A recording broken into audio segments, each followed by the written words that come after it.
Mirë se vini në kanalin ton, mos harroni të bëni subscribe dhe të klikoni si përzdiles për të marrë njoftimet më të reja. Faleminderit!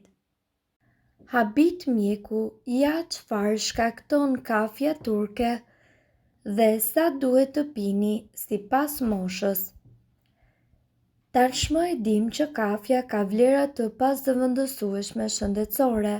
Në shumë artikuj ne kemi folur për efektin e saj në shëndetin e organizmit në tërësi dhe parandalimin e shumë sëmundjeve të trashëgueshme.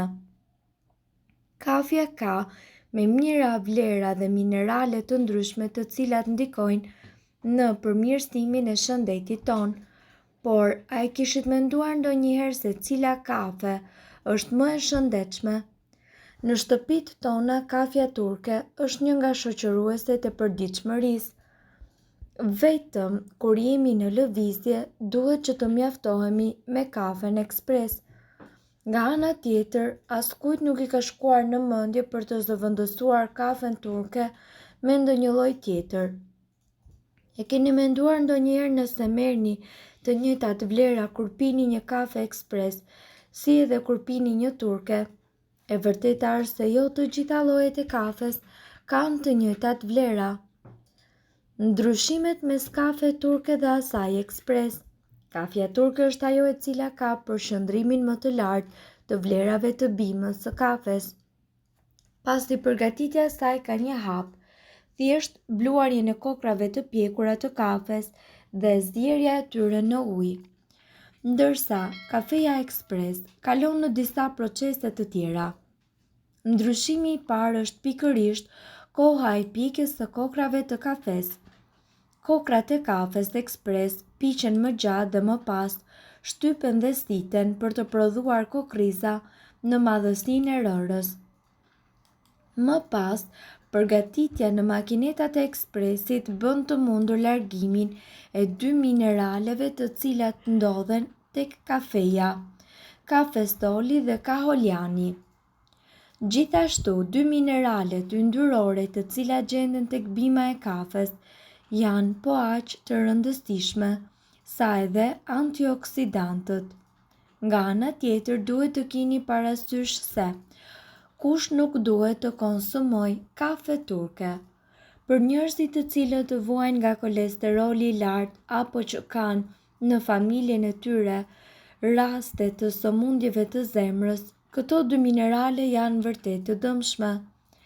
Studimet kanë vërtetuar se këto dy substanca tek persona të cilët vuajnë nga kolesteroli i lartë rrisin dukshëm rrezikun e bllokimit të arterieve dhe duke përkeqësuar njëkohësisht edhe shëndetin e zemrës pasi ajo nuk furnizohet me gjakun e mjaftueshëm.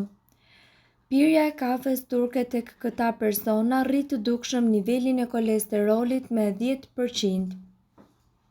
Duke qenë se kafja turke përmban 7.2 mg të kafestolit dhe 5.4 të kaolianit, ndërkohë që kafja ekspres përmban vetëm 1 mg nga secila substancë.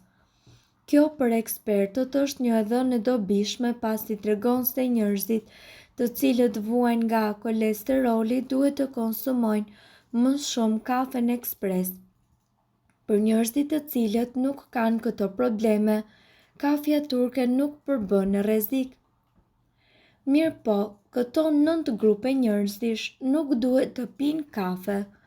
Është vërtetuar se kafja mund të zvogëlojë rrezikun e zhvillimit të disa llojeve të sëmundjeve të zemrës dhe madje mund të ndihmojë në humbjen e peshës, por në disa njerëz rezultati do të mungojë dhe kjo mundet që të ketë pasoja negative në shëndetin tuaj.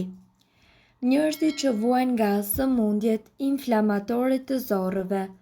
Kafeina mundet që të përshpejtojë tretjen dhe gjithashtu edhe të rrisë shanset për diare, e cila është një nga simptomat kryesore të sëmundjes inflamatore të zorrëve, shpjegon dietologja Angel Planels, duke shtuar se është e mençur të shmangni pirjen e kafes në qoftë se vuani nga sindroma e zorrëve të irrituara. Nga ana tjetër, nëse keni një fshikës tepër aktive, të gjithë e dim se është më mirë që të mos pini një filxhan të madh kafe përpara një udhëtimi, veçanërisht nëse nuk mund të shkoni lehtë në tualet. Prandaj, do të duhet të urinoni më shpesh pasi kafeina do të përshpejtoj punën e fshikëzës dhe për këtë arsye ekspertët sugjerojnë që ju ta shmangni atë para ndonjë udhëtimi. Nëse keni glaukoma, presioni intraokular mund të rritet e persona që kanë glaukoma edhe kur konsumojnë kafe, nëse duhen besuar kërkimet. Prandaj, shkencëtarët këshillojnë që të rekomandohet marrja e kafeinës apo edhe të shmanget, por nevojiten edhe disa kërkime shtesë nga mjeku juaj. Personat të cilët të vuajnë nga sëmundjet e zemrës, duke qenë se kafeina mundet që të shkaktojë një rritje të menjëhershme të presionit të gjakut dhe të përshpejtojë punën e zemrës, është e rëndësishme që çdo person i cili ka probleme me zemrën të jetë njëkohësisht i kujdesshëm dhe gjithashtu të flasë me një mjek se sa kafe mund të pi. Gratë shtatzëna. Shoqata Amerikane e Ginekologjisë këshillon që gratë shtatzëna të mos pinë më shumë se 2 filxhan kafe në ditë për të reduktuar rrezikun e lindjes së parakohshme. Megjithatë, një studim i vitit të kaluar thotë se nuk ka një sasi të sigurt kafeje për gratë shtatzëna dhe se çdo grua shtatzën duhet të flasë me ginekologun e saj se sa kafe duhet të pi. Nënat gjithënse, duke qenë se kafeina është një produkt stimulues dhe diuretik, është e mundur që një nën e cila ushqen fëmijën me gjithë të vuajë nga dehidratimi dhe për këtë arsye, ekspertët këshillojnë që kafeina të shmanget në këtë fazë, ashtu si edhe në shtatzani. Nga ana tjetër, njerëzit të cilët kanë çrregullime me gjumin, po ashtu duhet që të heqin dorë prej kafes. Është e qartë që pas një nate pa gjumë, fillimisht do të kapni një filxhan kafe në një rreth vicioz pa gjumësi edhe lodhje gjatë ditës, dhe ju nuk mund ta duroni dot këtë, prandaj mendoni se kafja e pasdites nuk do t'ju prish gjumin, por në fakt ajo mund ta bëjë këtë. Këshilla është që të pini kafen e fundit 6 orë përpara se të shkoni në shtrat. Njerëzit të cilët gjithashtu vuajnë nga ankthi ose sulmet e panikut nuk duhet që të pinë kafe. Kafeina është një stimulues që mund të përkeqësojë ankthin edhe nëse vuani shpesh prej tij. Mendoni të reduktoni marrjen e kafeinës. Në qoftë se vuani shpesh nga diarreja, njerëzit pinë kafe pasi zgjohen për të funksionuar zorrët e tyre, por ky efekt nuk është i dëshirueshëm për njerëzit që kanë shpesh diarre. Ndoshta zgjidhja më e mirë do të ishte kafeja pa kafeinë, megjithëse çdo lëng do të stimulojë tretjen. Prandaj herën tjetër para se të konsumoni kafe, këshilloni me mjekun tuaj dhe shikoni se si trupi juaj reagon ndaj kafes turke apo asaj ekspres dhe të zgjidhni se cila është më e mira për ju.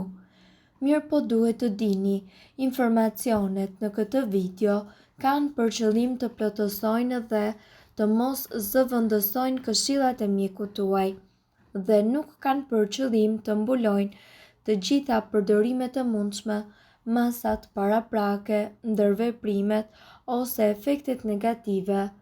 Informacionet në këtë video mund të mos i përshtaten rrethanave tuaja shëndetësore, prandaj para përdorimit konsultoni me mjekun tuaj. Nëse doni të dëgjoni videot tona që ne postojmë çdo ditë, kliko subscribe. Ju ftojmë gjithashtu të bëni like në videot tona nëse i keni dëgjuar dhe pëlqyer ato. Faleminderit që e pat videon ton.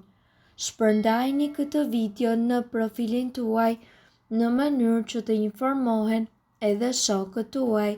Faleminderit.